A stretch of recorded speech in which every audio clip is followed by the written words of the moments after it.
Hello and welcome. This is Vivian. Welcome to Mystical Adventures, where we journey into the creative, mystical, and intuitive realms together. So psyched that you've tuned in. So psyched to do this show tonight. Welcome. Fall is here. Mercury is retrograde. If you are not familiar with astrology, basically, it just means that Mercury has passed us in its orbit and it feels like the Earth is going retrograde. And this can affect us in the areas of communication, travel, technology, memories, and make parts of our lives feel like they're moving a little backwards or slow or have some obstacles. But the positive part of Mercury retrograde is it's great for anything that has to do with anything has to do with a word that begins with the prefix re, redo, reassess, reinvent, reorganize, reflect. It's a great time for any and all of these. So let's make the best of Mercury retrograde together, shall we? It's not all a disaster. Welcome to Mystical Adventures. I hope you can hear me okay, my lovely viewers and listeners. I'm using an earpiece, as you can see if you're watching the video. If you're just tuning in by audio, I hope you can hear me a little better. We're experimenting with different things because that's how we do here on A1R Psychic Radio. We're always improving, always finding the next best factor that will make the show even more golden for you. And I hope it is a golden mystical adventure for you. I want to share with you the spirit animal that came to me this week for you, my audience. Sometimes I tune in and an angel comes to me, and sometimes I tune in and a spirit animal or some other spiritual entity. So this week I had a spirit animal show up who wanted to provide us hope and guidance for this week. What is a spirit animal, Anne? Well, what is a spirit animal and what is a spirit totem?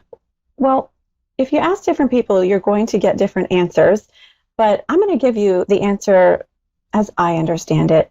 A spirit animal is the collective consciousness of an animal species here on Earth. And it can provide guidance to you in your life. It can provide guidance to a group. It has an expanded consciousness. An animal totem is associated with your personal spirit guide or the spirit guide, the spirit totems of a tribe. So your family might have a totem.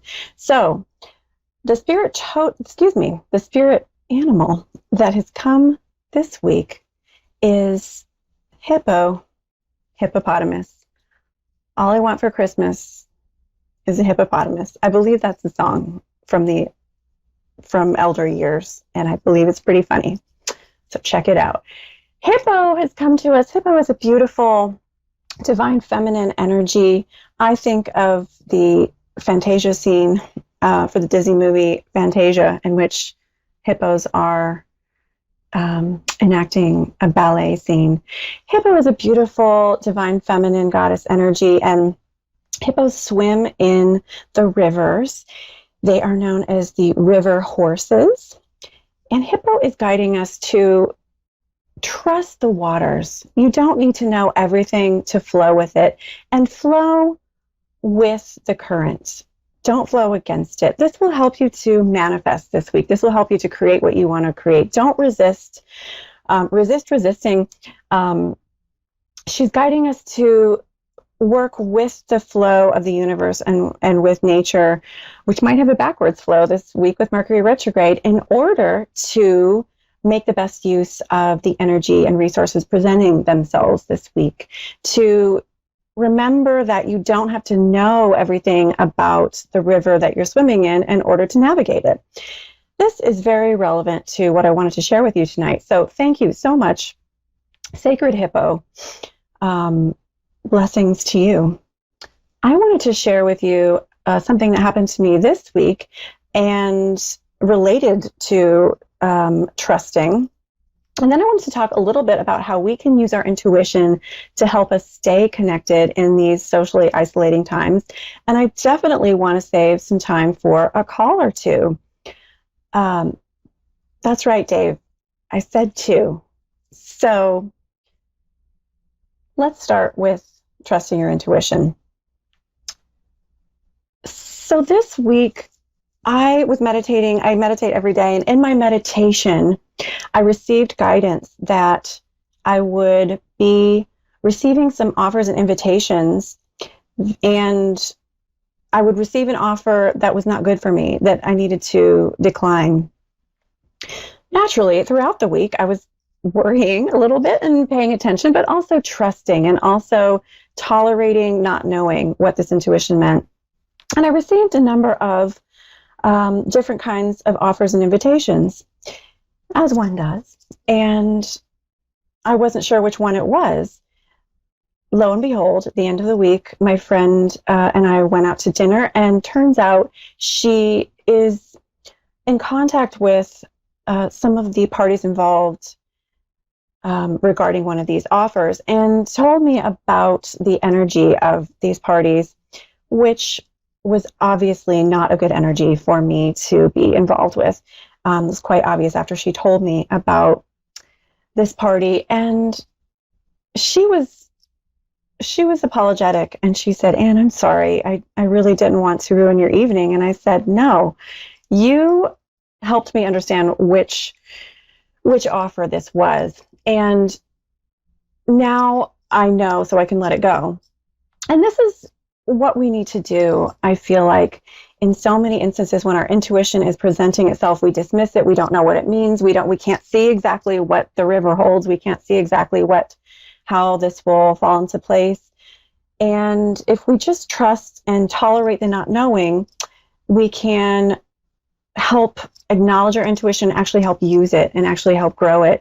Sometimes if you're beginning to use your intuition and you don't know, you're not quite sure the difference between the voice of your intuition and the voice of your, say, anxiety or ego or wishful thinking, it can still be really helpful to acknowledge what you think might be an intuition, record it, and in this way you can do these experiments, and then you can understand after some time unfolds which ones were truly intuitions and which ones were maybe the voice of your ego. And it helps to train your psyche to pick up what a true intuition feels like. So I just wanted to share that, encourage you to trust your intuition, even if it doesn't make sense in the moment. And speaking of intuition, I wanted to talk also tonight about how our intuition can help us in these hard times regarding isolation and loneliness. Now, a lot of us are a lot more socially isolated than usual. Most of us are. You might only have a small amount of social isolation compared to life as usual, but I would guess that most everyone on the planet can relate to having some level of decreased social connection. And some are very, very socially isolated. An example might be someone in a nursing home. How are you with the isolation? How are you coping with it? How are you coping with the social distancing? And how are you coping with the changes? I want to suggest a couple of intuitive ways that you can connect with friends and loved ones, even if you can't connect with them in person, or maybe you can connect with them in video chat and phone, but not person. It's still not the same thing as in person, is it? So here's a couple intuitive ways to connect with loved ones. I write about more of these in my blog on my website, which I'll go over at the end, but I'm going to give you a couple tonight. So one way we can connect with loved ones intuitively is through dream time, through the dream world. So send love or healing to someone in the dream time. Set your intention before you go to sleep to send love to your loved one, and better yet, write it down. repeat this intention to yourself as you fall asleep. This is an ancient dream technique. And imagine yourself sending love or healing to your loved one. And in the morning or that week, contact your loved one if you can and ask them how they're doing. Ask them if they've had any interesting dreams. Sometimes you do this and you find out that the person thought of you out of the blue. There's some synchronicity. You can also create a mutual or shared dream with someone. If someone agrees to meet you in the dream world, you both set your intention to meet each other in the dream world. And again, you just repeat your intention to yourself as you fall asleep, imagining connecting with that person in a way that is for the highest good of all. And then you record the dream in the morning, contact your friend or loved one, and compare notes. See if you have any shared experiences, see if there's any synchronicities. I have done this myself and found it to be a really beautiful, mystical way of connecting with friends and loved ones. And you don't have to be in person with them or have any kind of exposure to any kind of danger by using the dream time.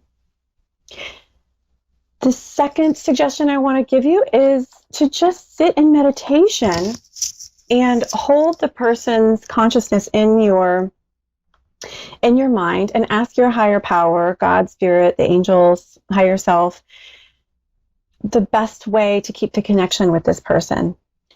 And notice what images and thoughts and ideas come to you.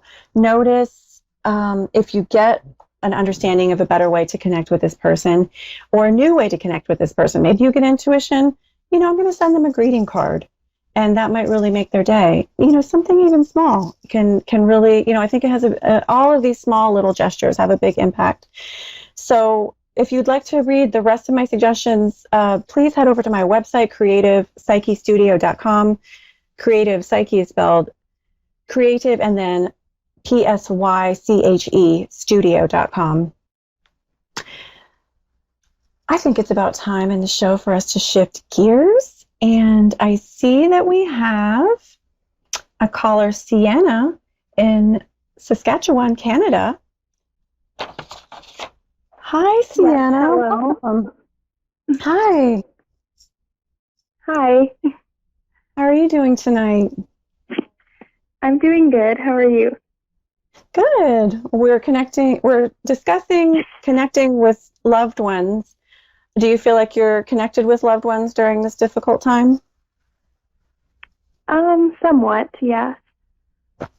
It's important, isn't it? Well, Sienna, I am a clairvoyant and I also am a medium. So I would be happy to tune in and give you a reading of the energy around you, a clairvoyant psychic reading, or I'd be happy to tune into the spirits around you, mediumship. Which would you like tonight? More or less the medium, please. Okay, so I'll tune in to the spirits around you and see who is coming through. Just Okay. give me a moment, if you would, while I tune in, okay? Yeah, for sure.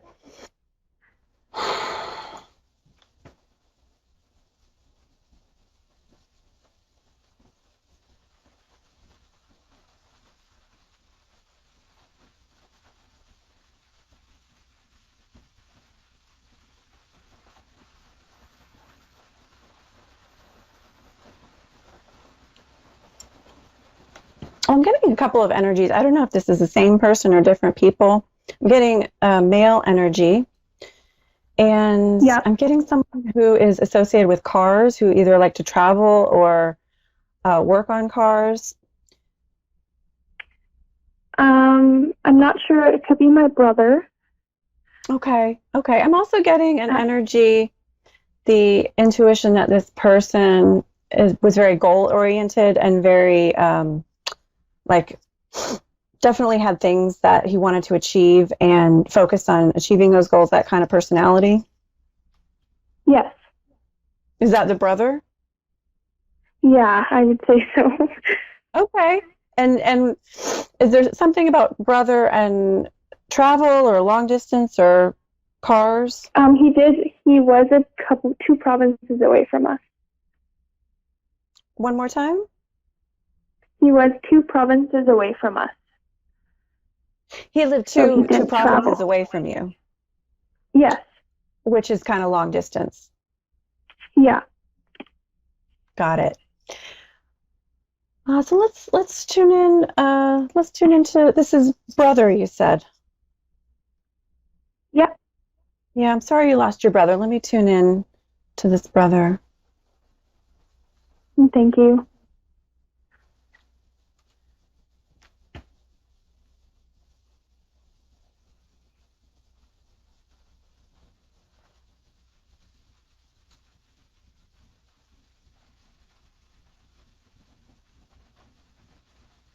I'm feeling a little bit, he wants to express some regret. Like there's something he wanted to get that he didn't get. There's and I'm getting like a sort of an intellectual energy around him, like learning, education. He wanted to achieve something and he wasn't able to achieve it. Does that make sense? Kinda, yeah. Yeah. Okay. Okay. And can I get just like the first letter of his first name? Yes, it's a D. Okay.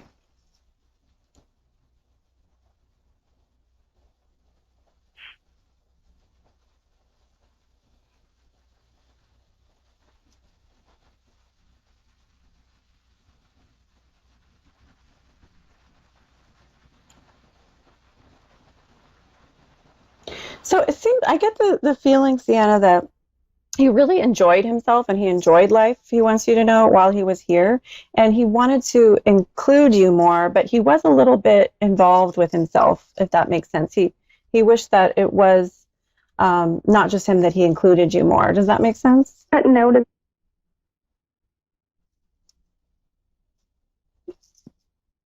I'm sorry, I didn't catch that.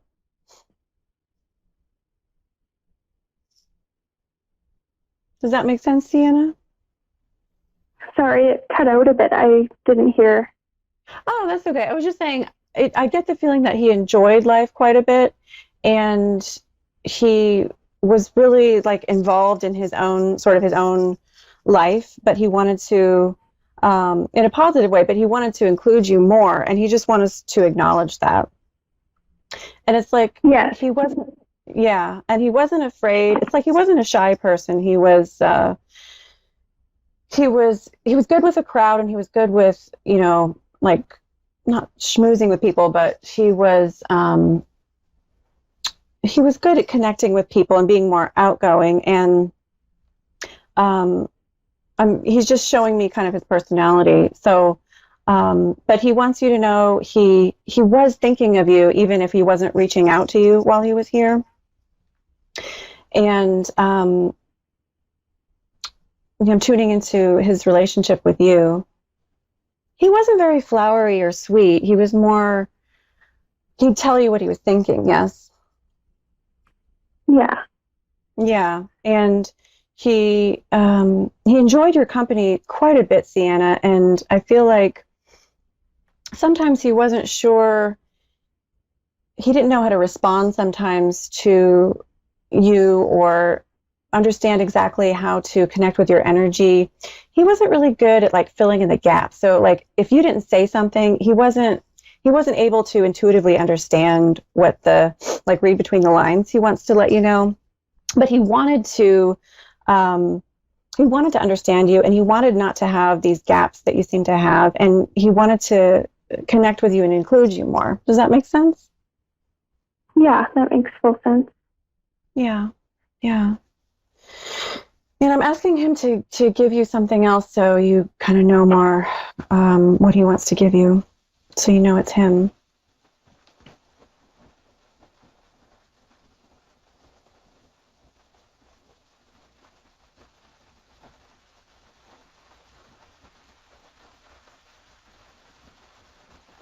Well, I see a couple things. I see books. I see the car again, so I think he's telling me again about the distance.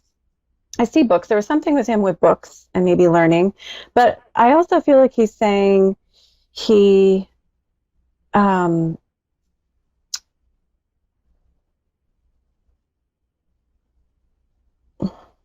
let me try and find the words here.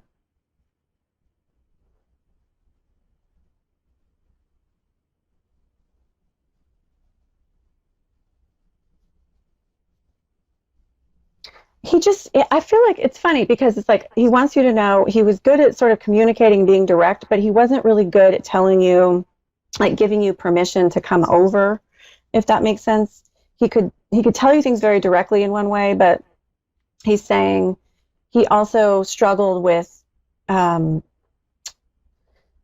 the words to let you know that he cared and to be vulnerable and open. Does that make sense? Yeah. Yeah. So I see a lot of love around you, and I feel, his apology is just so heartfelt that he wants to stay connected with you. And I feel like he's saying, you're never alone and he's always with you. And he also feels like he connects with you around stairs, he wants to say. Is there a staircase maybe that is significant? Okay. Yeah. Yeah. So he's saying, connect with me, that he's going to connect with you around the staircase, and that's a place where you can feel his spirit. And it feels like he just really appreciates you and appreciates your role in the family. And I feel like your brother is saying, don't worry about it if everybody else in the family doesn't get you. Does that make sense? Yeah. Yeah. That he appreciates you and he sees you for the soul that you are. And some of the people in the family, they're not really sure how to react to you or respond to you in your beautiful, unique light, Sienna. And, I see you are a person, I feel your energy is very expansive and that you're someone who can see a big perspective here and who also doesn't beat around the bush, but you take more of your time. And I feel your brother just acknowledging how much he admires your energy and how he doesn't want you to feel alone, because you do feel alone sometimes, and to remind you that you don't have to follow the family pattern, that you can make a space for yourself and not worry about it if not everybody understands your perspective or your own visions and approaches. Does that make sense? Yeah. Yeah. So I feel just really beautiful energy around you two. While the spirit of your brother is here, is there something perhaps, Sienna, that you would like to say to him? Well, when he passed, I actually had a baby, my baby girl, so he never got to meet her. Congratulations. Thank you. I know that he obviously is here and sees that, but is there anything you sort of came through with that? Brother and the new baby. Well, of course he wanted to be there and here, Sienna. Yeah. I just feel he just so believes in you, Sienna. He feels you are so well equipped to be a mother and that you're going to do things differently than the rest of your family. You're not afraid and you don't have the same, not to be judgmental of your family, or I don't know them, but it's almost like you are letting go of some baggage, if that makes sense, of your family, and he wants to recognize that. You're not afraid to be yourself, and you are going to take care of this baby in your own way. You're going to have the support you need, and he's there to support you and the baby spiritually, and you can always call on him and ask him to be around the baby. But he just wants you to know you're not alone, because you're going through a period where that might come up, and he is always with you, and you can always rebuild your support system. Okay. Okay. Well, Sienna, I really hope that was helpful, my friend. Yeah, it was. I appreciate it. Oh, my pleasure. Thank you so much for calling. We are coming to Thank the end of you. the show. So blessings and love to you, Sienna. And I just want to acknowledge, didn't get to that second call, Dave, but thank you so much for tuning in, everyone, to Mystical Adventures. Please visit me on my website to find out more of my services and groups. I hope you have a blessed week, and remember to flow with the currents. And I will see you next show. Namaste.